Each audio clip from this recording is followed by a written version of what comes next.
The first red flag was the dead squirrels. I came out one morning to find 2 of them belly up next to the wellhead behind my tool shed. I'm not some paranoid guy. I'm Ethan Weller, a retired lineman who's seen my share of crazy but dead animals near a water source. That's not just weird. That's a warning. The well's been on my property since the 60s, long before the HOA ever existed. I'm grandfathered in, legally protected, and I don't pay their ridiculous water usage fees because I don't use their system. But that didn't stop Gloria Whitmore, our HOA president, from marching across my lawn in her wedge sandals and leopard print blouse, barking about back dues, like I was some kind of criminal. You owe the HOA for the last 3 months of water assessments, Ethan, she snapped, standing just a little too close to the well. I don't use HOA water, I said, pointing at the pump behind me. I use my well. Always have. Gloria's eyes narrowed. That doesn't exempt you. It's about community fairness. No, it's about you trying to squeeze money out of people you don't like, I said. She turned on her heel and stormed off without another word. I figured that was the end of it. I was wrong. 2 nights later, I caught movement on one of my trail cams. I keep them around the property for coyotes and the occasional trespassing teenager. But this wasn't wildlife. It was Gloria at 2 in the morning carrying a plastic gallon jug and pouring something into the gravel around my wellhead. I stared at the footage in disbelief. She actually tried to poison my well. I didn't know what was in that jug, but I sure as hell wasn't about to find out the hard way. The next morning, I called the county health department, told them everything. They took it seriously, more seriously than I expected, actually. Said they'd send someone out that afternoon. When the white van pulled up, Gloria was already outside, pruning her roses like she hadn't just committed a felony. The inspector, a no-nonsense woman named Carla from Environmental Safety, scanned the well, took soil and water samples, and asked if I had any footage. I showed her everything. She didn't say much, just nodded, took notes, and walked down the street right to Gloria's door. I watched from my porch as things got heated fast. Carla asked her, "Did you pour any chemicals near Mr. Weller's well?" Gloria crossed her arms. "Excuse me? That's private property. You can't just accuse me of things." "We have video," Carla said flatly. Gloria's mouth opened, then shut. She looked over at me, then back at Carla. I was watering his plants. I was being neighborly. With bleach. Carla held up the test strip in her gloved hand. "Because that's what we're detecting, high concentrations of sodium hypochlorite." Gloria's face drained of color. Carla handed her a citation right there on the lawn. "You'll be receiving a formal notice of environmental contamination and an administrative fine. Initial estimate is around $7,000. Gloria stammered, That's not fair. I run this community." "Not anymore, you don't," I muttered under my breath. By the next morning, word was already spreading. I was hauling a fresh load of lumber from my pickup to the back porch when I noticed Mrs. Langley across the street clutching a leash while her poodle just stood there, staring at my house like it had grown a second roof. She didn't wave, just turned and shuffled back inside the moment I looked her way. The neighborhood had always been tight-lipped, but now it was like someone turned the volume down on the whole block. Didn't take long to figure out why. That afternoon, a gray sedan with county plates rolled up to Gloria's place. This time, it wasn't just an environmental inspector, it was Detective Ronson from the sheriff's office. I knew him from back when I did electrical work on government contracts. Straight shooter, hates wasting time. He stepped out, adjusted his belt, and rang Gloria's doorbell twice. She opened the door slower than usual. No flashy outfit today, just a beige cardigan and a tight-lipped expression that looked like she'd bitten into something sour and didn't want to admit it. "You Gloria Whitmore?" Ronson asked. She gave a stiff nod. "I'm conducting a criminal investigation into an incident involving chemical contamination on private property. I'd like to ask you a few questions." Her voice cracked. "This is a misunderstanding. I've already spoken to someone from the county." Ronson didn't blink. "I'm sure you did, but now it's escalated." We have reason to believe the contamination was intentional. I have a warrant to search your property, including any storage sheds or garages. Her hand flew to her chest. A warrant? On what grounds? Tampering with a private water source. That's a felony. And we have video evidence. That shut her up. He stepped inside without waiting for an invitation. I didn't stick around to rubberneck. Instead, I headed into the garage and started pulling together every document I had: well permit, water tests, utility records, even the original deed from when my grandfather built the place. I wasn't about to get caught off guard if this went into court. I'd seen too many people lose their homes because they trusted the system to sort things out. You have to show up prepared with every dotted I and crossed T in your favor.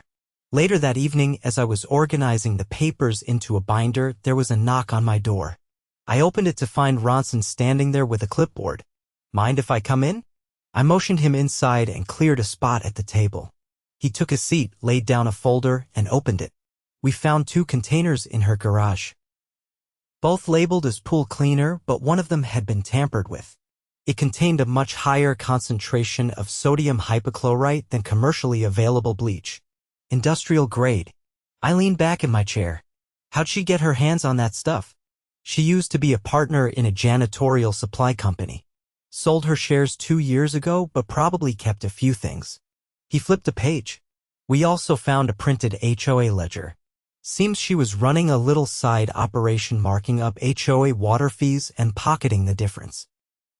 She's been overcharging half the homes on this street for at least a year. I raised an eyebrow. And the board didn't know? She's the board, he said. At least as far as we can tell. No record of meetings, no elections, no transparency. She wrote her own rules and bullied anyone who questioned her. I handed him my binder. I've got the documents proving the well's legal and separate from their system. You'll find a copy of the original exemption letter from the county in there too. He nodded, flipping through the pages. This helps. It puts her motive into perspective. She couldn't force you into her water scheme, so she tried to make your well unusable. And now? I asked. She's being charged with attempted contamination of a private water source, environmental endangerment, and fraud related to HOA financial mismanagement. County prosecutors are already drafting the paperwork. A low whistle escaped me. She ever done anything like this before? He paused a moment. We're looking into previous complaints. There was a case 3 years ago. Somebody's dog got sick after drinking from a puddle near the HOA park. Nothing was proven back then, but the timing lines up with her tenure. That night, I barely slept. Not from nerves, those days were behind me, but from the sheer weight of it all. The kind of deliberate malice it takes to poison a water source. That sticks with you. Not because of what it does, but because someone would rather destroy what they can't control than admit they have no power over it. The following morning, I stood on my porch with a fresh mug of coffee and watched as a county truck pulled onto Gloria's lawn. 2 officers stepped out, followed by a young woman with a clipboard and a bright orange vest. They took measurements, photographed the soil, and posted a large red placard on her front gate. Notice of public health violation, entry restricted until further notice. That did it. The real buzz started then. Neighbors who hadn't spoken to me in years were suddenly waving again. I saw Mr. Trujillo from 2 houses down pacing in front of Gloria's place with his phone out, snapping photos. A few minutes later, he walked over. You think she's going to jail? He asked. I shrugged. If there's any justice left, yeah. He looked down at his shoes. I always thought she was a little pushy, but poisoning your well? That's crazy. Half the folks on the street paid her cash for their water fees. No receipts. Just envelopes in a drop box outside her garage. My eyes narrowed. You still have any of those envelopes? He nodded slowly. I might. Then dig them up. Fast. The county might want a full audit. By mid-afternoon, the neighborhood had transformed from a quiet row of trimmed hedges and polite avoidance into a full-blown information hub. Retirees were comparing notes on what they'd paid, when they paid it, and how none of it matched the statements Gloria sent out. I collected everything I could. Written notes, copies of checks, even a voice recording from one resident who said Gloria threatened to put a lien on his house if he didn't pay a late fee that didn't exist in the bylaws. I delivered it all to Ronson the next morning. He looked exhausted. We're opening a wider investigation now. This is turning into a racketeering case. Rico? I asked. Close. Enough evidence of deliberate fraud and coercion over time, and we can push it through. Best part is, if we win, the HOA's entire structure can be dissolved by the court. That hit me like a sunrise. All those years of quiet fear of residents tiptoeing around her rules could finally end. But it wasn't over yet. 2 nights later, my motion sensor lights snapped on around 2 in the morning. I checked the feed on my monitor and saw a figure creeping along the fence line. Not Gloria, someone younger, moving fast and ducking low. I called it in. By the time the sheriff's cruiser arrived, the figure was long gone. But they left something behind, a jug, half full, unmarked. Hazmat came out the next day. Detected trace amounts of the same chemical used near the well. Ronson stood next to the barrel as they sealed it in plastic. Looks like someone's trying to finish what she started. I said, or cover it up. He nodded. We've got patrol circling the neighborhood now. No one else gets to play vigilante on her behalf. Gloria was already in custody, but the depth of her reach was just beginning to show. And if someone else was acting on her behalf, it meant she wasn't working alone. I tightened the screws on my gate that night and upgraded my perimeter alarms. This was no longer just about water. It was about what people will do to maintain control and what it takes to finally break their grip. 3 days after the second chemical jug was found near my fence line, I got a call from Detective Ronson. His voice was tight, clipped like he'd been up all night. We need to talk, he said. In person. I met him at the sheriff's substation up on Dobbins Road, just outside town. He had a file already open on the table and a legal pad covered in notes. A young woman in a dark green suit stood beside him, watching me with the kind of precision you only see from people who've spent a long time in courtrooms. This is Assistant District Attorney Lowe, Ronson said. She shook my hand. Mr. Weller, what you reported has opened something deeper than we expected. I sat down. How much deeper? Ronson slid a photo across the table. It showed a warehouse, low beige siding, plain steel door, no signage. That's a supply unit registered under a business that dissolved 2 years ago. Same one Gloria used to co-own. We served a warrant yesterday. He pulled out a second photo. This one showed rows of unmarked containers.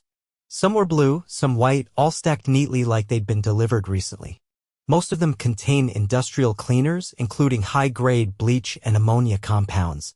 But in the back, we found something else. ADA Lowe laid a sheet in front of me, an evidence log. 2 drums of pesticide banned by the state 10 years ago. Illegal to sell, possess, or distribute. And it gets worse. She pointed to the bottom of the log.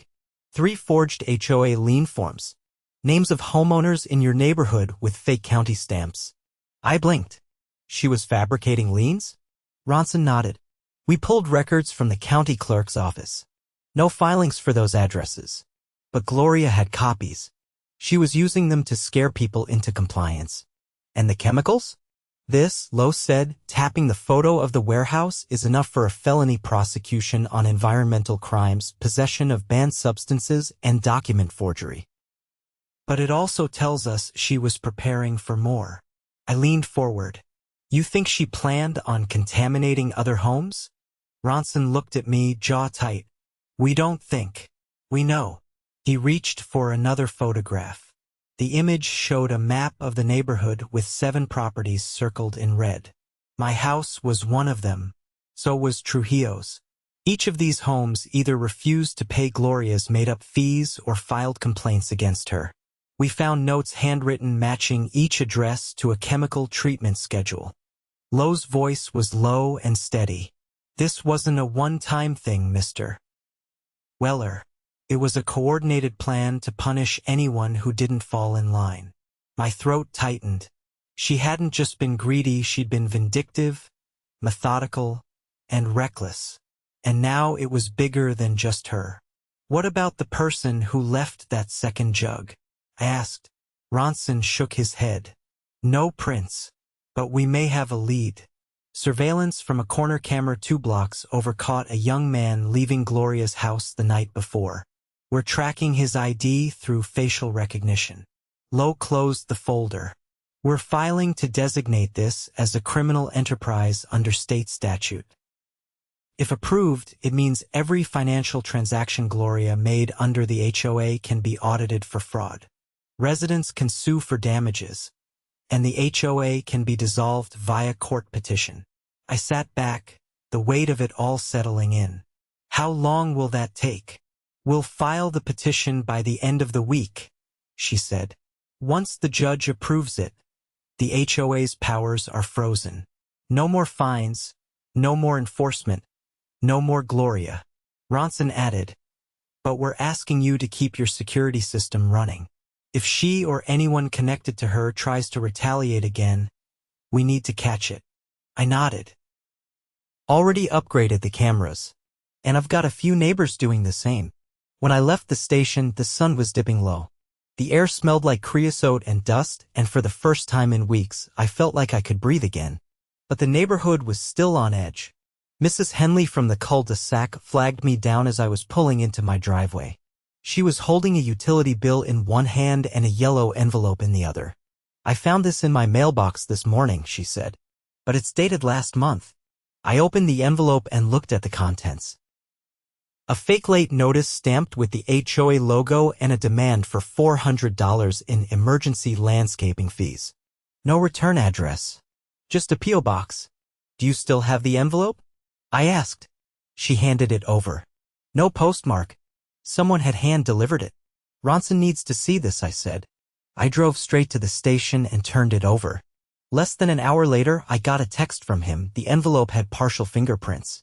They matched a young man named Declan Royce, Gloria's nephew by marriage. He'd been crashing in her guest room off and on for the last year. No job. No listed address. But a long history of petty theft and minor vandalism. They picked him up that night. Under interrogation, he cracked fast. Confessed to delivering 3 fake notices, pouring one of the chemical jugs, and helping Gloria move supplies from the warehouse to a private storage unit across town. Claimed he didn't know what was in the containers, but admitted she promised him a cut of HOA bonuses if he helped her maintain discipline. Ronson called me the next morning. We're charging him with conspiracy to commit environmental harm and aiding in the execution of fraudulent liens. He's flipping on Gloria in exchange for a lighter sentence. Is he credible? I asked. He gave us location data from his phone that matches the drop-offs. And he told us something else. There was a pause. She had a backup plan, in case we came after her. I waited. She was preparing to move assets into a shell HOA in a neighboring subdivision. One she incorporated on paper but never activated. She planned to transfer funds there under a fake maintenance contract, so she could keep operating even after losing power here? Exactly. But we froze the account this morning. He gave us the routing numbers. By the end of the week, the petition to dissolve the HOA was approved by the county judge. A neutral administrator was appointed to oversee the shutdown. All enforcement actions were suspended. The HOA's bank account containing just under $30,000 was seized pending court review. The neighborhood changed overnight. People took down the stupid uniform mailboxes Gloria mandated. Mr. Trujillo repainted his shutters bright blue. Kids started riding bikes in the cul-de-sac again without getting notes about noise ordinances. And for the first time since I moved in, people knocked on my door just to talk.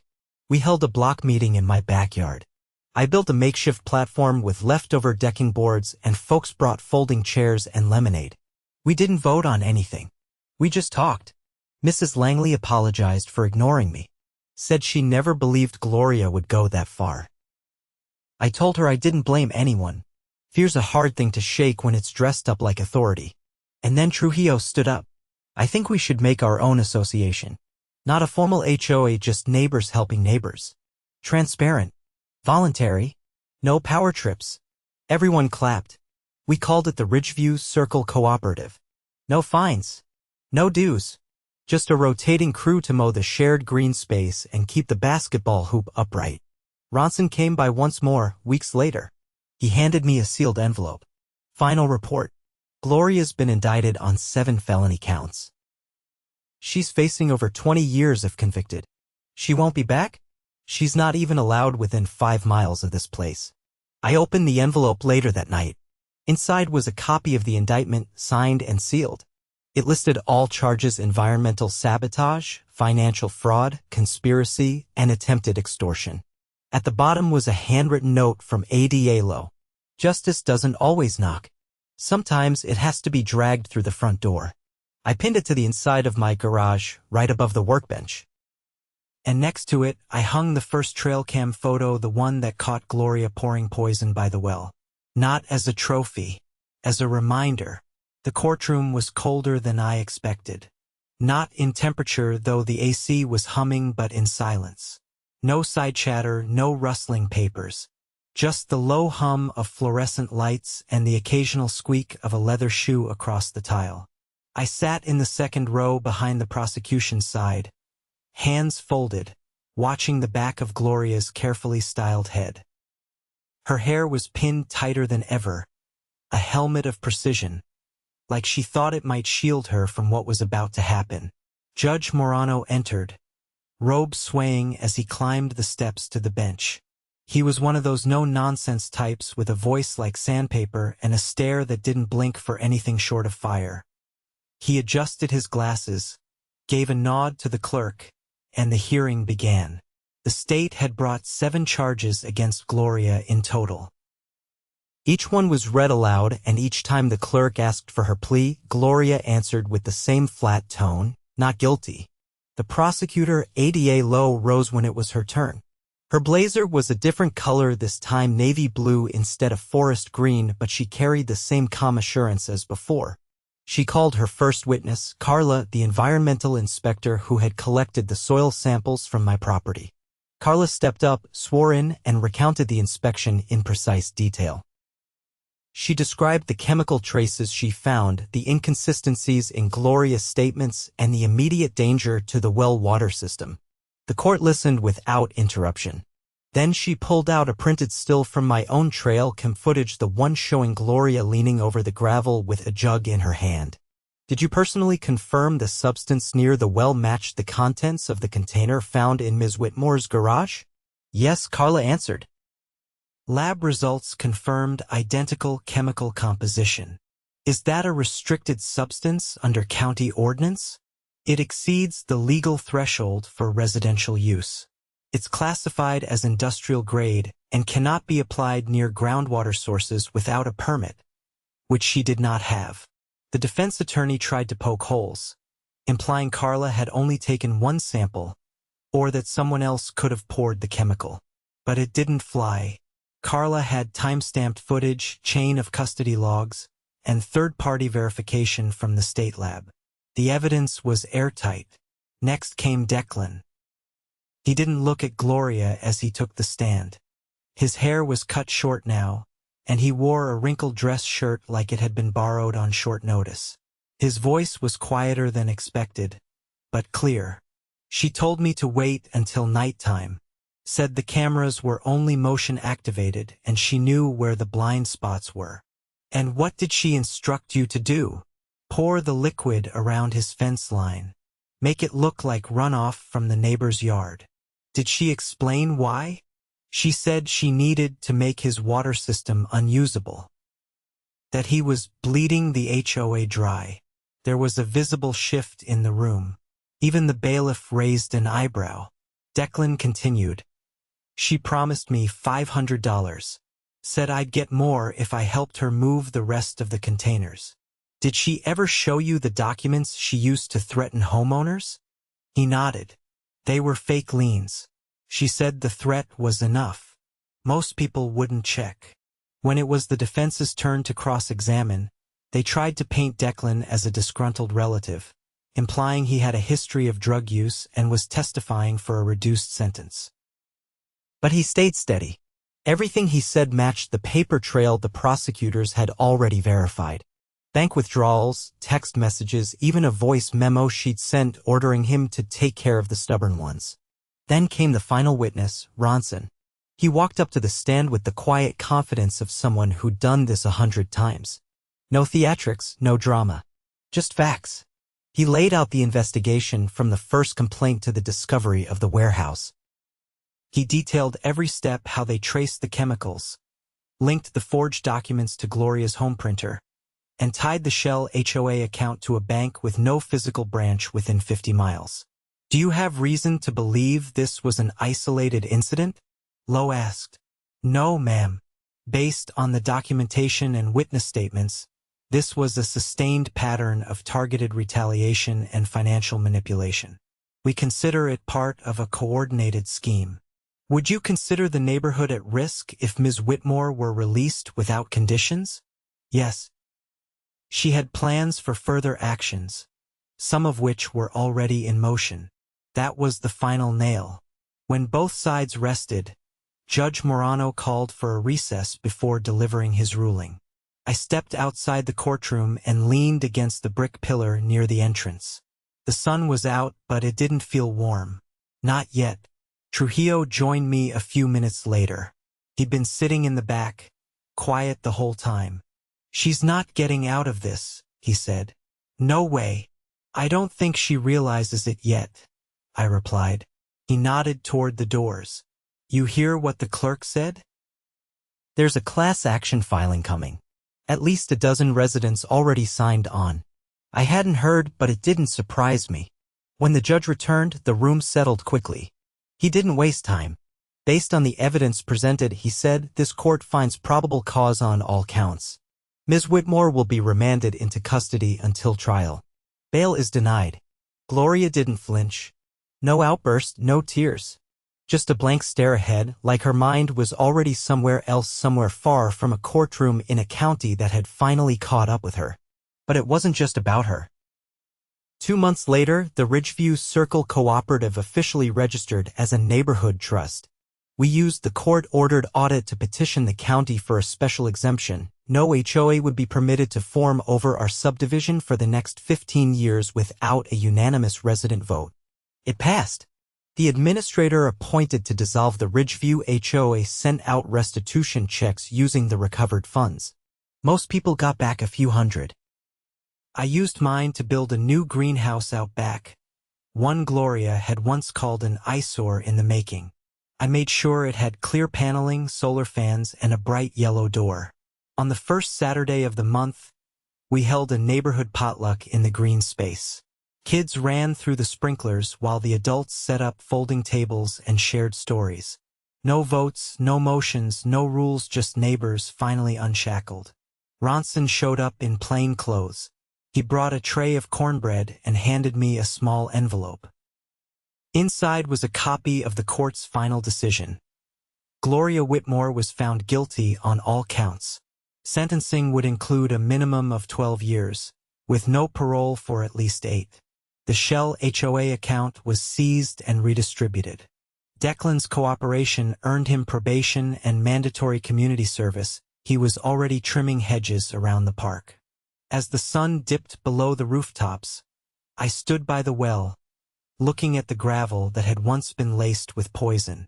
The soil had been cleaned, retested, and cleared by the county. I'd replaced the pump head and added a reinforced cover with a locking latch. Nothing would touch this water again without my say-so.